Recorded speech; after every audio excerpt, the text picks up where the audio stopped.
All right, guys, welcome back to the channel. So I'm at the Traders Expo in Las Vegas, annual trek I do every year. Get some good knowledge, get some good tips, and meet some fellow traders. And who do I bump into? You may recognize him. It's Rolando. We did a podcast with him on the Desired Trade channel. It was about 6 months ago, wasn't it, Rolando? About 6 months ago. Yeah, great to see you. It was great to bump into you and stuff, and glad you took the trip to Mexico. You're quite welcome. And we chatted a little before, got to see what you're doing, and we chat regularly. As your coach, we'll make sure we're doing good. And well, tell us about your Darwinex experience, or what pinnacle you reached in your Darwinex trek. My first surprise was that I got funded very fast in just about 3-4 weeks. I reached the rating, the 75 rating very fast.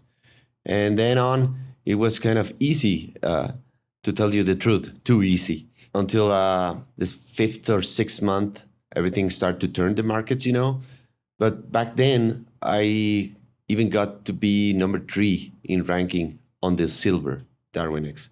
Hold on, I got to say, so 3. So 3 out of what number? 7,500. All right. That's sick. It is. By the way, that was the highest of any of my coaching clients has ever done in any type of ranking ever.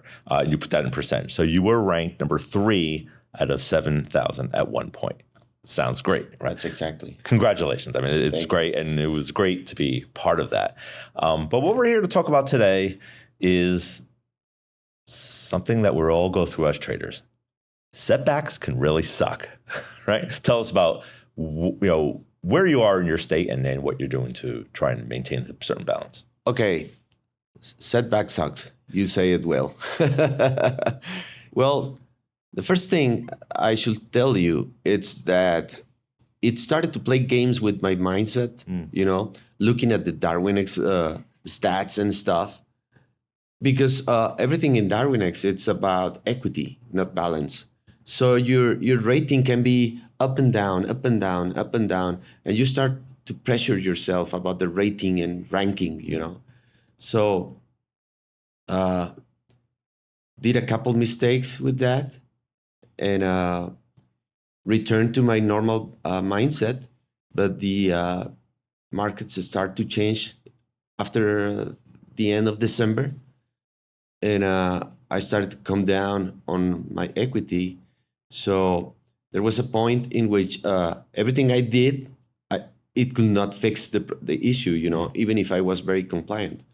So the first thing I did was to quit trading Secretariat because it was too messy ranging, I trade the Secretariat on the 4 hours, by the way. So the first thing I did to start to recover was to use the whole strategy on the daily and weekly. But even then, everything was too messy. I came down in my rating a lot and did my first losing month after 8 months of winning, That was January. Then I decided to do a couple of things to help my mindset. First thing was quit looking at Darwinex stats, because I know that was playing games on me. So I did that and I was compliant that for a couple of weeks.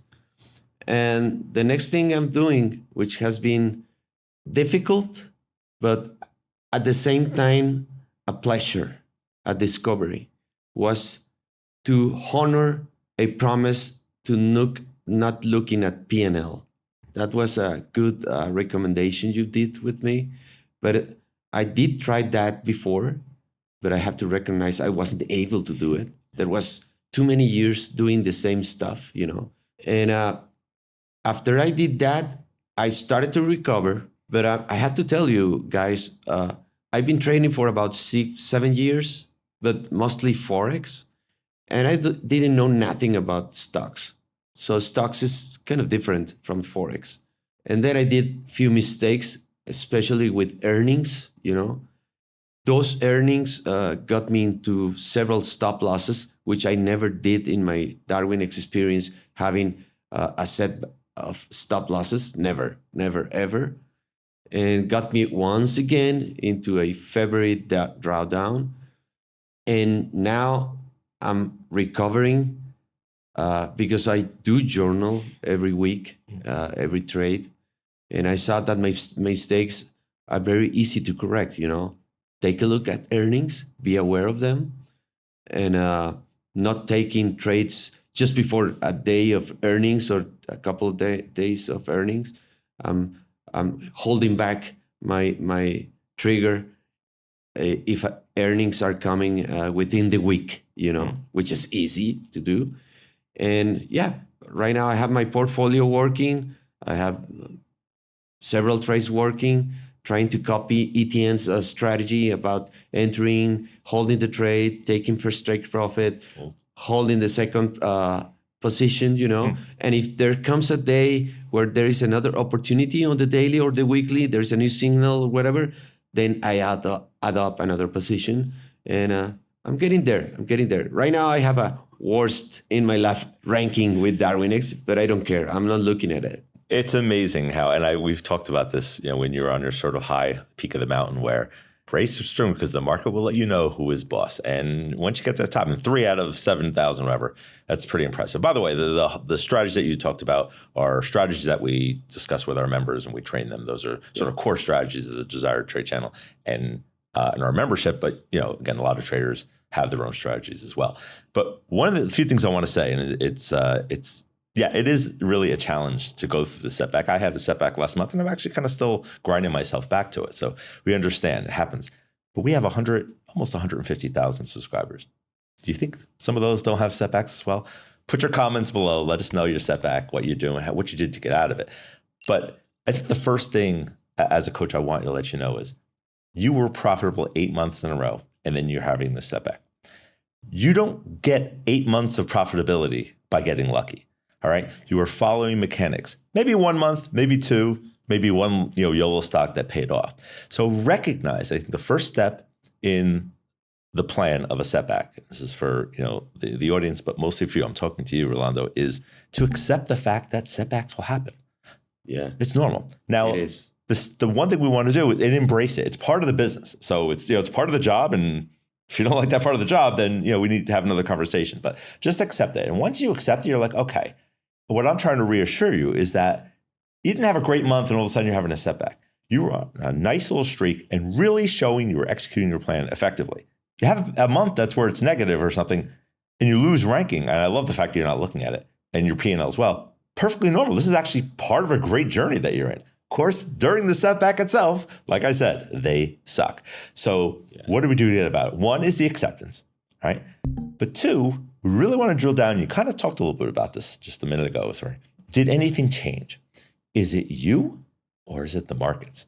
Now, pretty interesting events happening in the US in November, which could be rattling and could be the reason why some of our volatility is a little crazy now too. But what we want to hone in on, and for those going through a setback, is think about that sort of fork in the road. Is it something you're doing differently and in the markets? And the markets, you could argue there's some increased volatility, things like that. Earnings, for example, it's kind of a 50-50 bet. Have you thought about anything you've been doing on your end to say, maybe that wasn't something I was doing during my month run? Yes, Michael. I was very compliant with the strategy. And I could not believe that I was just getting into trouble, because I was very compliant. It was not on my end, But all the markets, especially on Forex, were just ranging.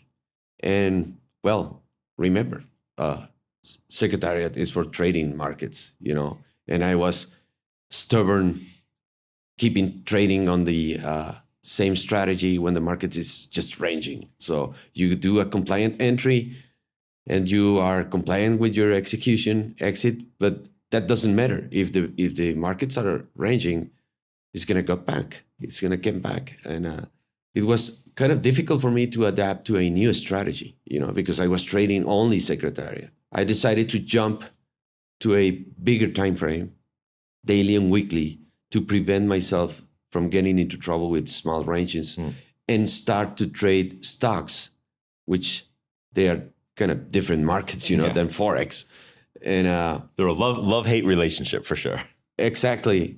But Well, I have to accept the fact that I'm a newbie on stocks. I never trade stocks before, never. My stocks trading comes from a member of the academy that is helping me. And I was kind of reluctant at the beginning to start looking into something else because I have so much success with what I was doing. And but yeah, well, I'm doing now stocks. Of course, I keep looking at Forex. If there is a very neat opportunity right now, why not? I take it. But I have to accept the fact that I have to be very careful now. Right. And what I want to say, and I'm listening to your words as you're talking, the verbiage that you use, change. I moved to this, Secretariat's wild. And it is interesting to see, remember the question, is it me or is it the markets? And probably with a combination of both. But I want to focus on the you part because, one of the things we have core strategies, and they're not going to work all the time. But the one strategy you talked about Secretary has been sort of my baby since it's been 14 years now and has provided a well of a career. Not every month has been great, and on highly volatile markets, actually doesn't perform very well. That's why I had a little setback in the previous month. But just the fact that you said the word change, something triggered, so I changed. And one of the things that you build strength as a trader is to limit that change, even during setbacks, because if something has an historical way of doing things, and things can change big time, like where just some things don't work anymore. But for the most part, our core strategies kind of hold its own throughout, and you have to just go through that. And during a setback, one of the things as a coach I'm always looking for is, are they changing anything? Are they changing anything? The first words were, oh yeah, I changed, it's, things like that.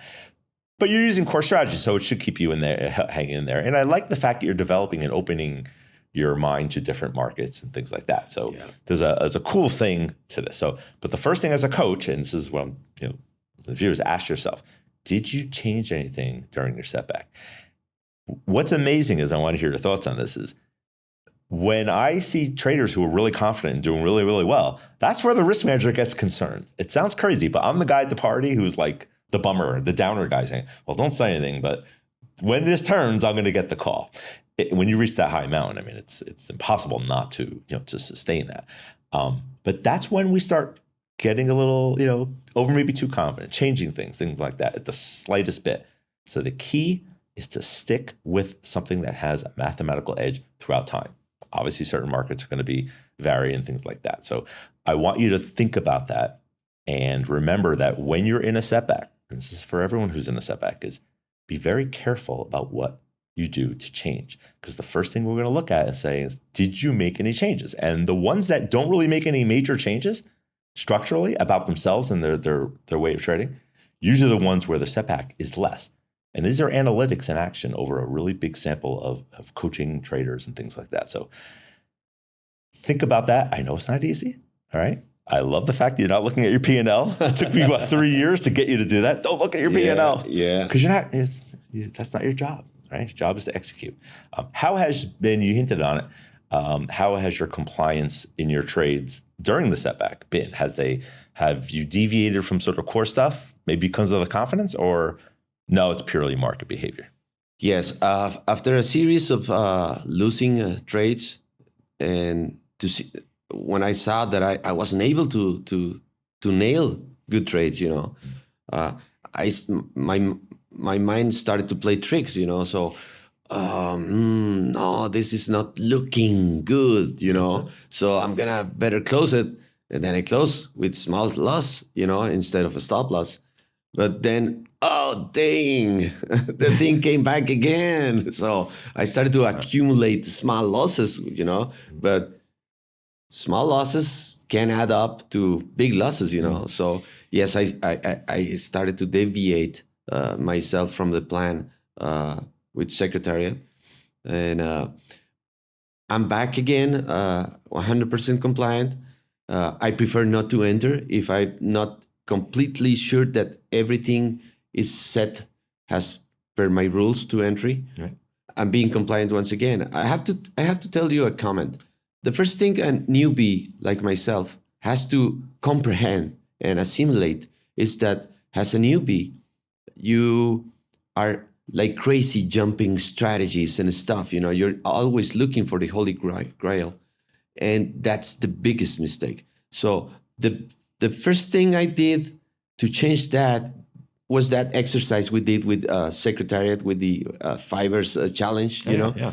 Be compliant. I don't want to see no single trade in which something you did against the rules or the trading plan. So I learned myself a good lesson with that, you know. So now with the experience I have, which is not much, but anyway, it's very nice to see that I can add another strategy and I comprehend that it's different. You have to be compliant now with this strategy, but if you talk a trade with the other strategy, they are different things, you know, and they have to be treated accordingly to you. And just keep the compliant rate high. Forget about the P&L, forget about the Darwinex stats and stuff.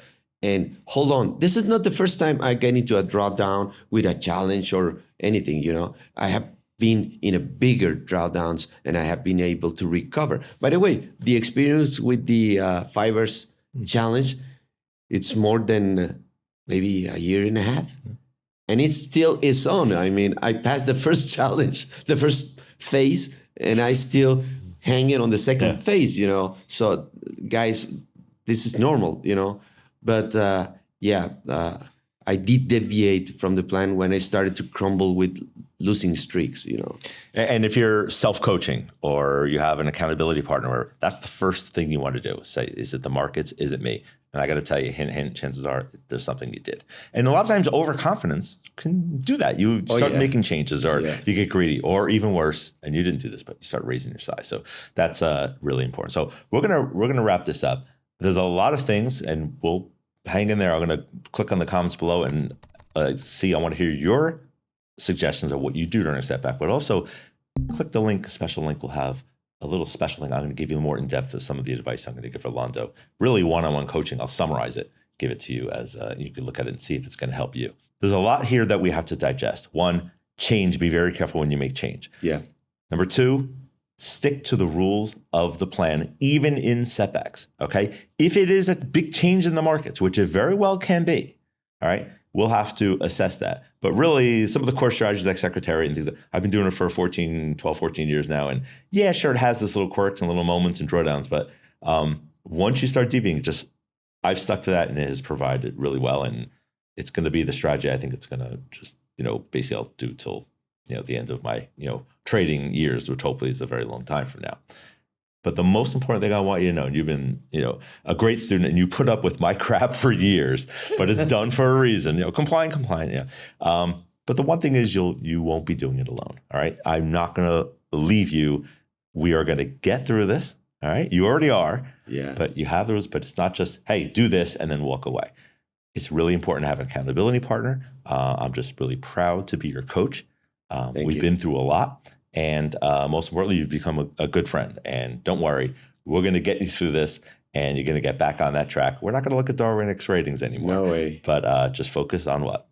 The plan, right? The plan, right. Good. So I'm excited for you. Hey, we have a breakout presentation downstairs at the Money Show. It's going to be on cover call writing of ETFs. Now, that's not something you're familiar with, right? Yeah. But guess what? Your coach is going to show you how to do it. Expand your horizons, learn a bit. That may be the next great step in your trading journey. You want to do that? Yeah, of course. Fantastic. Okay, great. Thanks for listening to us. It's been great.